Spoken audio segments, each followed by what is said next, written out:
2015 Presiden Jokowi langsung memberhentikan Jenderal Polisi Sutarman. Masih ada waktu 1 tahun. Dan Pak Sutarman berhasil mengamankan pemilu sampai Pilpres 2014, 2013, 2014. Kenapa tiba-tiba diganti? Ya.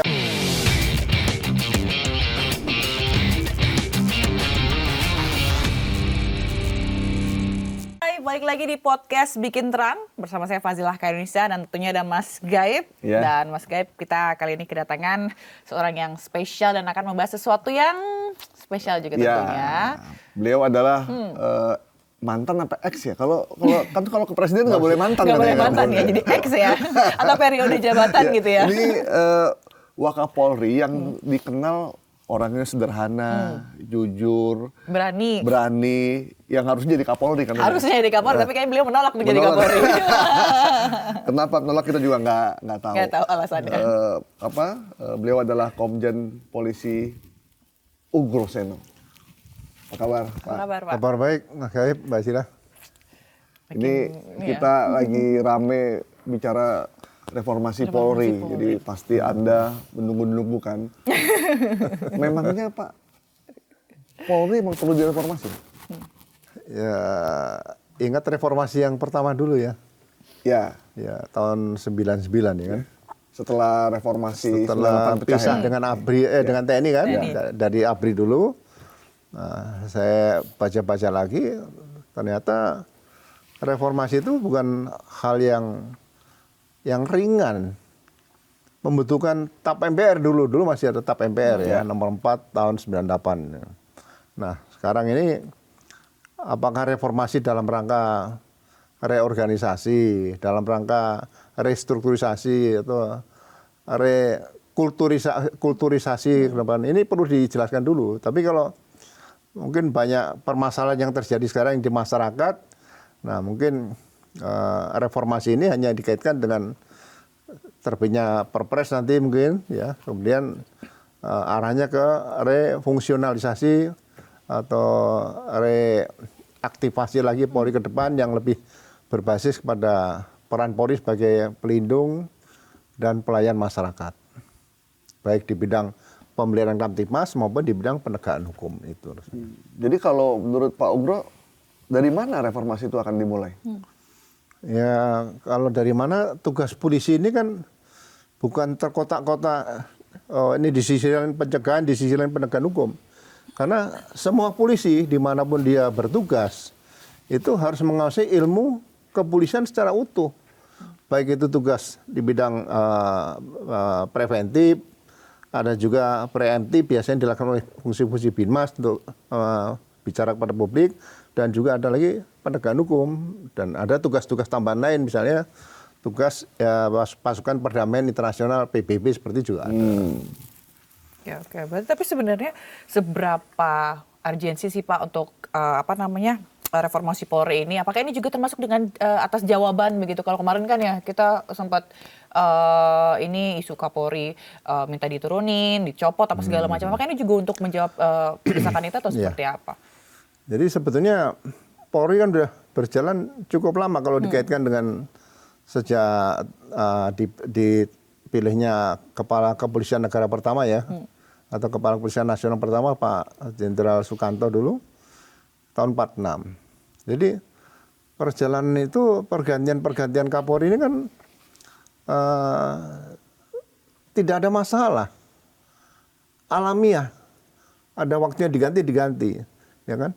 Sampai waktu tahun berapa ya, sebelum tahun 80-an lah, itu Kapolri itu selalu dipimpin oleh PT3 Angkatan Ganjil.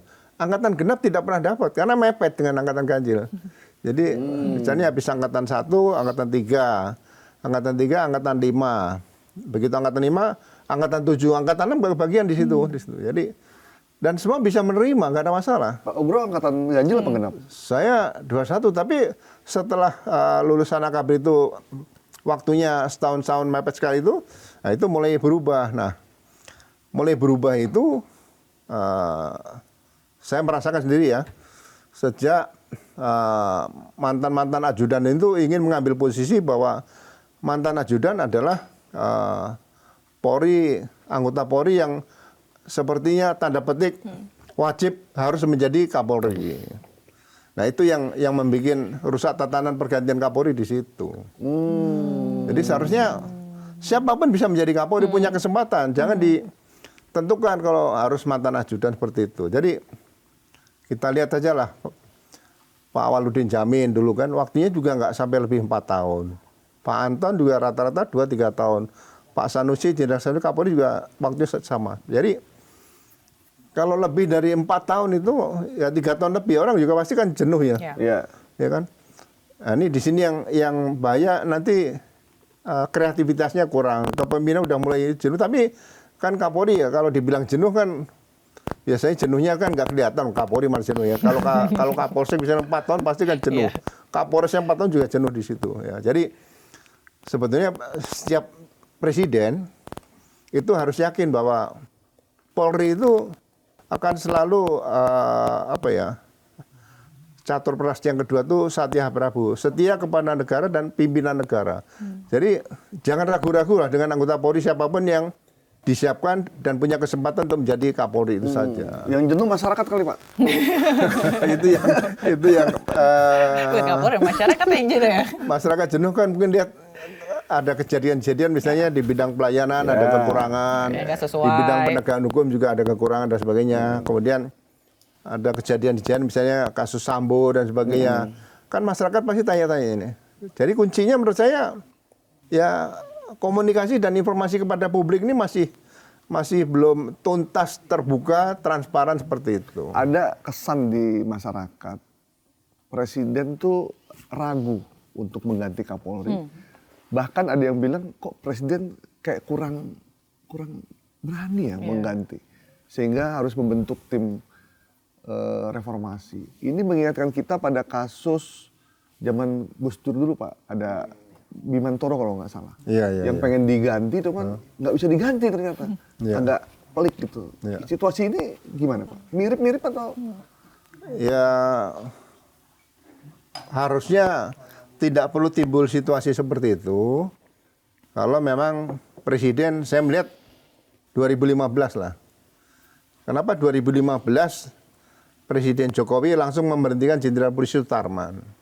Masih ada waktu 1 tahun. Dan Pak Sutarman berhasil mengamankan pemilu sampai Pilpres 2014, 2013, 2014. Kenapa tiba-tiba diganti ya? Di sini ada kondisi bahwa seolah prerogatif presiden itu bisa memberhentikan, mengangkat Kapolri semaunya sendiri. Ya padahal pemilihan seorang calon Kapolri itu yang saya alami pada saat presiden masih Pak SBY ya, Pak.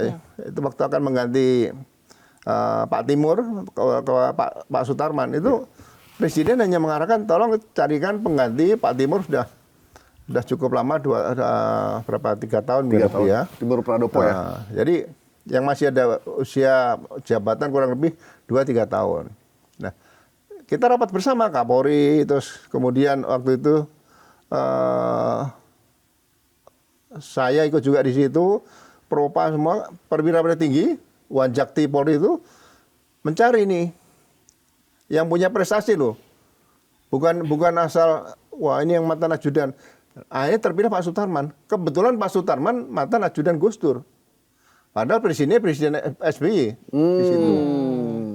Ya kan? Nah, jadi otomatis Pak Sutarman ini juga kita siapkan, kita sampaikan pada Pak Presiden, nah dikukuhkan jadi Kapolri. Ya nggak ada masalah. Gitu. Jadi jangan sampai Presiden saya maunya ini, saya maunya itu. Ya pekerjaan Presiden kan banyak nih. Tapi saya yakin Pak Prabowo tidak seperti itu karena beliau juga dulu kan pernah pendidikan di Akabri, TNI dan sebagainya. Kan tahulah kira-kira bagaimana psikologi tentang TNI dan Polri dalam jabatan-jabatan tertentu pasti beliau tahu. Oh, jadi bukan cuma harus dekat dengan presiden dan seleranya presiden, jadi bisa gonta-ganti sembarangan gitu Pak ya? Ya pokoknya gini, seorang jabatan Kapolri adalah jabatan karier tertinggi bagi setiap perwira di Polri. Ya kan? Jadi kalau sudah terpilih menjadi Kapolri, itu diharapkan bisa mencapai pensiun di situ. Atau mungkin berapa bulan sebelumnya bisa dilaksanakan di situ. Nah, kemudian jangan sampai ada bintang 4 aktif 2. Jadi belum waktunya pensiun, kemudian mau diganti. Nah, ini harusnya yang mau diganti ini karena masih aktif ada statutan seperti Pak Sutarman, itu pensiun dini. Tidak bisa nanti ada bintang 42 masih aktif ada di tubuh Polri, nggak bisa. Ini akan melawan piramida kepangkatan. Di polisi kan ada piramida kepangkatan nih. Jenderal bintang 4 hanya 1, aktif itu hanya 1, tidak bisa 2. Berarti Pak Prabowo bener. Nggak bisa sembarangan, sembarangan. ternyata. Oh, ini ya apa namanya nyopot Kapolri ya, karena memang ada waktunya. Kalau melewati 2 tingkat gitu ya, harusnya dia masih di bawahnya, terus tiba-tiba melewati Naik, 2 tingkat di atasnya. Harusnya gini, di AKABRI itu kan 4 tahun. Jadi tingkat 1, 2, 3, dan 4 nih. Ya kan? Jadi jangan sampai yang tingkat 4 waktu pendidikan ini masih ada usia setahun, 2 tahun. Tato yang tingkat 1 dulu di pendidikan langsung mimpin jadi Kapolri. Psikologi anggota organisasi ini ya seorang presiden harus tahu lah. Ya, saya maunya ini yang dulu junior jangan, karena ini akan loncat, gitu loh. Nah, jadi sebaiknya yang beda 2 tahun ini masih bisa diterima. Ini nanti pensiun naik lagi, ini 3 lagi. Ini norma yang tidak tertulis, tapi itu harusnya bisa diikuti. Karena ya kualitas orang perwira lulusan AKABRI menurut saya hampir seluruhnya sama lah, nggak ada yang beda jauh lah. Nah, beda hanya di seni kepemimpinan, kemudian bagaimana dia memanage pengungkapan suatu kasus, kemudian bagaimana dia komunikasi dengan masyarakat, dengan anggota dan sebagainya. Ini banyak penilaian. Tapi kalau ilmu tentang kepolisiannya, ya pasti sama, lulusan AKABRI kepolisian pasti sama. Pernah jadi Kapolres, pernah jadi Kapolda gitu ya. Ya kalau kita lihat pendidikan AKABRI kan tidurnya sama-sama, bangunnya sama-sama, olahraga pagi sama-sama. Makannya sama. Mandi sama-sama, semuanya mandi. Terus apel pagi sama-sama. Berangkat kuliah sama-sama. Sampai tidur lagi sama-sama terus. Ya kan? Jadi nggak ada yang, wah ini lulusnya terlalu jauh nilainya akademisnya, katakan hampir tidak ada. Gitu.